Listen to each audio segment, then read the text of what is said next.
बस या औरत के पीछे कभी मत भागना, थोड़ी देर बाद आपको दोनों मिल जाएंगे। दरख्त लगाने का बेहतरीन वक्त 20 साल पहले था, दूसरा बेहतरीन वक्त अब है। अगर आपका मंसूबा 1 साल का है तो चावल की काश्त करें।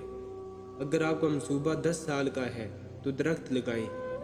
और अगर आपका मंसूबा 100 साल का है तो बच्चों को तालीम दें। एक चीज़ जिसने मेरी ज़िंदगी बदल दी। हर एक को खुश करने की कीमत अपने आप को खुश करना नहीं है। आरामदा और पुरसकून ज़हन इतना ही ज़रूरी है जितना आरामदा कपड़े।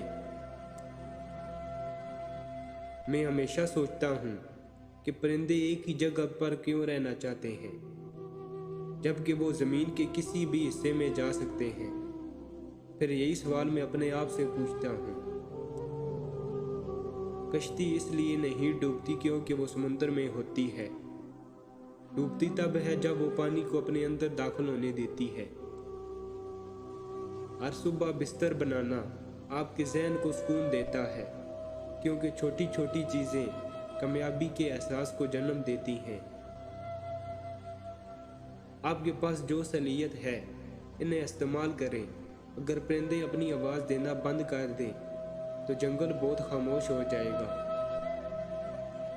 जब मैं जवान था तो मैंने ये सीखा था कि आप कुत्ते की दुम सीधी नहीं कर सकते। जब आप ये फैसला करते हैं कि आप अपने काम में बहुत अच्छे लग रहे हैं, दुनिया 90% ताकत आप पर खो देती है। एक माशरा इस वक्त तरक्की करता है जब बूढ़े ऐसे दरख्त लगाते हैं ये जानते हुए भी कि वो इस साए में कभी नहीं बैठेंगे। अगर किसी ने आपके जिस्म पर काबू पाने और आपको गुलाम बनाने की कोशिश की तो आप आज़ादी के लिए लड़ेंगे। फिर भी आप कितनी आसानी से अपना ज़हन किसी और के हवाले करते हैं जो आपकी तौहीन करता है। जब आप इन बातों पर कायम रहते हैं और इन्हें अपने हालात पर हावी होने देते हैं तो आप इन्हें ये इख्तियार देते हैं। इसमें नुकसान किसका होता है, ये फैसला आप पर है। दुनिया से ये तवक्को करना कि वो आपसे बेहतर सलूक करे क्योंकि आप एक अच्छे इंसान हैं, ये तवक्को करने के मुतरादिफ है कि शेर आप पर हमला नहीं करेगा क्योंकि आप सब्ज़ी हो रहे हैं।